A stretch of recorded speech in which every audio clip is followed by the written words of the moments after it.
Semoga kita semua dalam keadaan sehat. Nah, di sini kami dari kelompok 8 akan memaparkan hasil diskusi kami tentang mengelola komunikasi pribadi. Nah, sebelumnya izinkan kami untuk memperkenalkan diri kami terlebih dahulu. Yang pertama ada saya sendiri, perkenalkan nama saya Oktavianti.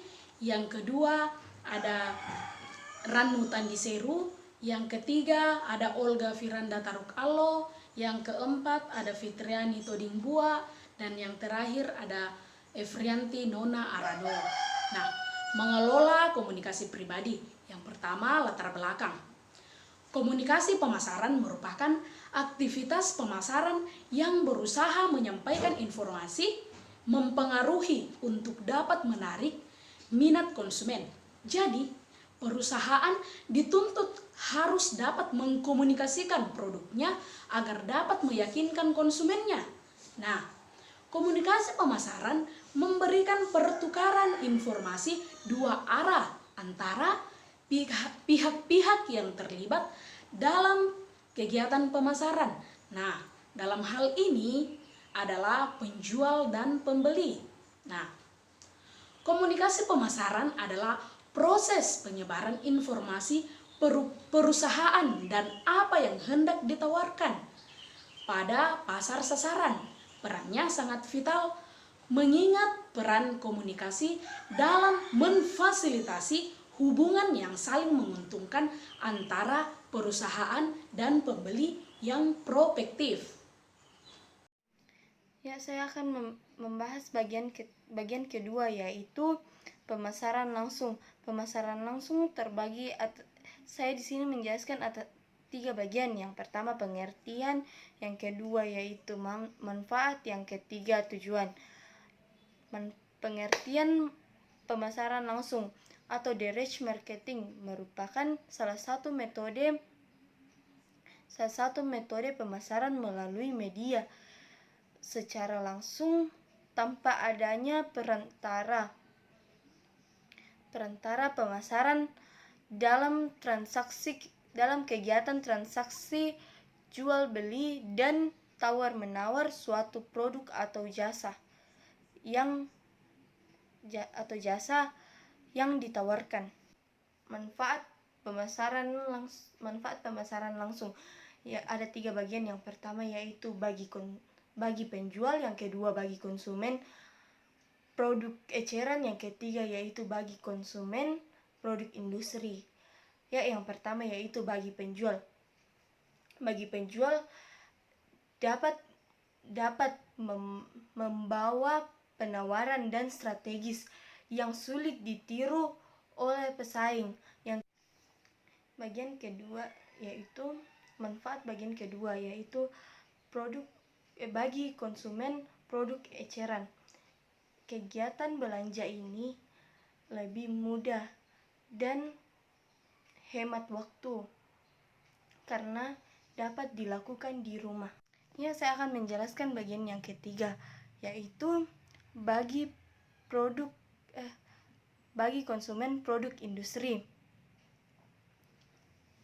Konsumen dapat mempelajari produk atau industri yang ditawarkan dengan lebih seksama sehingga tidak perlu bertemu dan lebih menghemat waktu antara wiraniaga dan pembeli. Ya, kita sampai kepada bagian yang ketiga yaitu tujuan pemasaran langsung. Tujuan pemasaran langsung adalah untuk memasarkan produk atau jasa kepada target konsumen dengan biaya pemasaran yang lebih minim. Oke, kita akan lanjut ke dalam materi kita yang selanjutnya mengenai pemasaran interaktif. Nah, dari pemasaran interaktif kita akan belajar yang pertama tentang pengertian pemasaran interaktif. Jadi dalam komunikasi pribadi tidak dikatakan hanya pemasaran langsung, namun juga ada yang dikatakan sebagai pemasaran interaktif. Nah, yang menjadi perbedaan antara komunikasi atau pemasaran langsung dengan pemasaran interaktif hanya terletak dari cara mereka untuk berkomunikasi. Kalau pemasaran langsung, kita dapat berkomunikasi secara langsung, secara bertatap muka. Namun dalam pemasaran interaktif, kita menggunakan media perantara. Nah, jadi dapat kita tarik kesimpulan bahwa pemasaran interaktif adalah komunikasi yang menggunakan alat atau media perantara. Jadi media perantaranya ini adalah media elektronik. Nah, dari situ pemasar atau produsen dapat memasarkan produk atau jasa mereka kepada konsumen dengan bantuan media elektronik. Nah, yang paling sering kita dengar sekarang adalah internet. Jadi internet ini dapat memberikan kemudahan bagi pemasar ataupun konsumen untuk saling berkomunikasi. Nah, mungkin perusahaan di masa-masa lalu menggunakan media elektronik ini untuk mengirim media-media standar. Contoh majalah, promosi, atau iklan-iklan tentang barang atau jasa mereka. Contoh, mungkin sering masuk di smartphone kita tentang SMS tentang peminjaman uang atau tentang dialer motor. Nah, itu merupakan salah satu contoh dari media standar dari perusahaan yang lalu. Tapi sekarang karena perkembangan internet atau teknologi yang semakin tinggi, perusahaan juga sudah mulai mencari cara untuk memasarkan barang mereka. Dengan bantuan internet, mereka dapat memasarkan atau mentawarkan barang atau jasa mereka dengan melalui internet atau media sosial. Nah, yang kedua, perusahaan ini dapat membentuk sebuah situs web yang dapat membantu mereka lebih cepat atau lebih mudah menawarkan barang mereka. Nah, dari situ pelanggan dapat mendefinisikan tentang informasi apa yang mereka butuhkan, kemudian barang apa yang akan mereka minati, dan yang ketiga, barang atau jasa apa yang akan mereka bayar. Nah, yang kedua yang akan kita pelajari tentang manfaat dari pemasaran interaktif.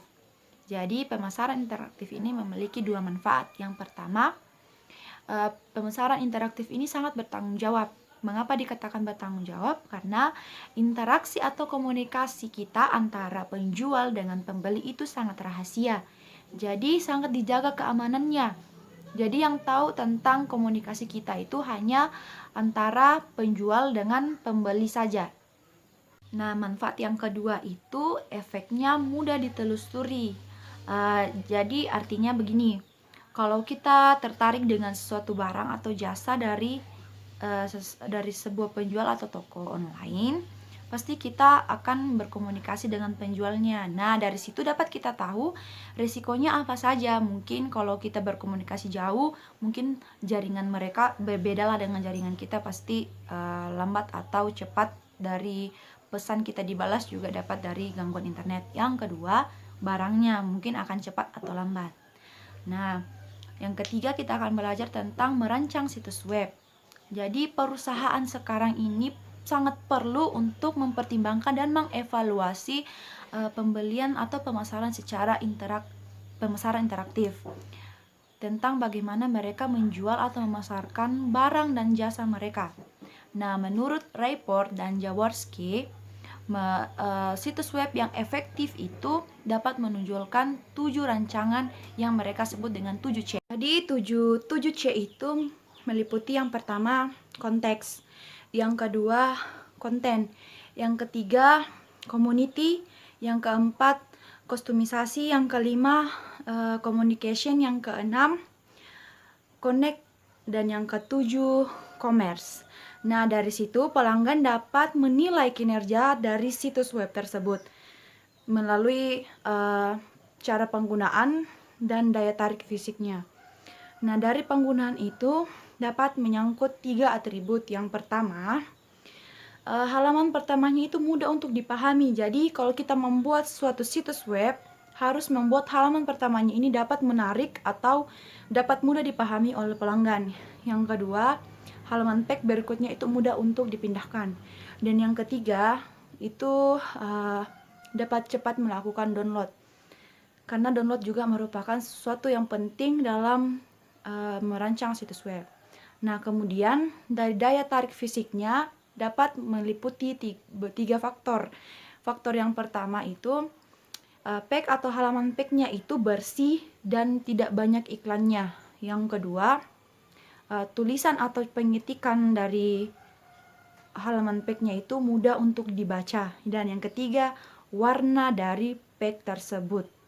Jadi warna juga menentukan bagaimana ketertarikan konsumen untuk melihat halaman page kita. Yang keempat yang akan kita pelajari itu bagaimana kita dapat menempatkan iklan dan promosi secara online. Jadi banyak perusahaan itu harus menempatkan atau memutuskan bagaimana mereka dapat memasarkan atau menawarkan barang atau produk mereka dalam internetnya itu seperti apa. Dan yang pasti dapat menghemat biaya lebih murah agar tujuan dari iklan tersebut dapat menarik perhatian dari konsumen. Nah, banyak perusahaan sekarang ini menggunakan iklan mereka untuk mensponsori sebuah produk atau jasa di media sosial.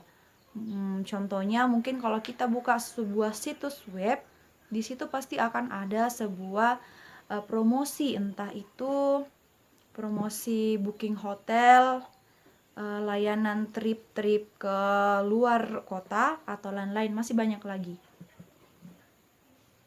Nah, kemudian pada bagian yang ketiga yaitu penjualan dari mulut ke mulut. Nah, di sini sering dikatakan bahwa aspek kunci jaringan sosial adalah penjualan dari mulut ke mulut atau berita dari mulut ke mulut serta jumlah dan sifat percakapan dan komunikasi antar berbagai pihak. Nah, kemudian pengertian penjualan dari mulut ke mulut itu proses komunikasi yang berupa pembelian rekomendasi baik secara individu ataupun kelompok terhadap suatu produk atau jasa untuk mendapatkan informasi secara formal. Nah, kemudian manfaat penjualan dari mulut ke mulut yaitu sumber informasi yang independen dan jujur. Artinya bahwa ketika informasi yang datang dari seseorang teman atau kerabat karena tidak adanya association dari orang dengan perusahaan atau produk kita. Yang kedua yaitu memberikan manfaat kepada yang bertanya atau orang yang berpengalaman secara langsung tentang produk kita dalam sebuah perusahaan. Yang berikutnya yaitu disesuaikan dengan orang-orang terbaik di dalamnya. Artinya bahwa seseorang tidak akan bergabung dengan percakapan kita kecuali mereka tertarik pada topik kita dan mengenai produk kita. Kemudian menghasilkan media iklan yang formal. Kemudian yang berikutnya yaitu dapat dimulai dari suatu sumber tergantung bagaimana cara kita menyebarkan informasi mengenai produk kita. Kemudian yang berikutnya yaitu tidak dibatasi waktu atau ruang.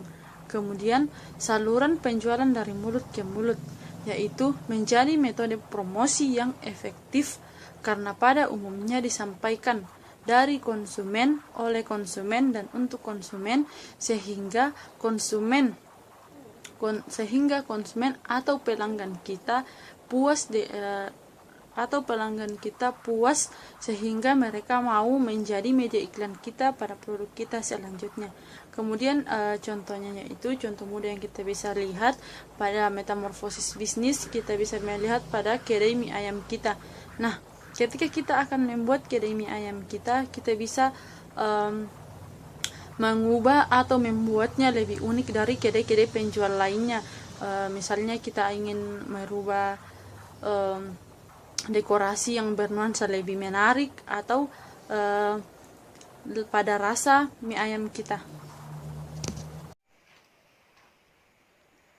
Merancang angkatan penjualan. Yang pertama, pengiriman.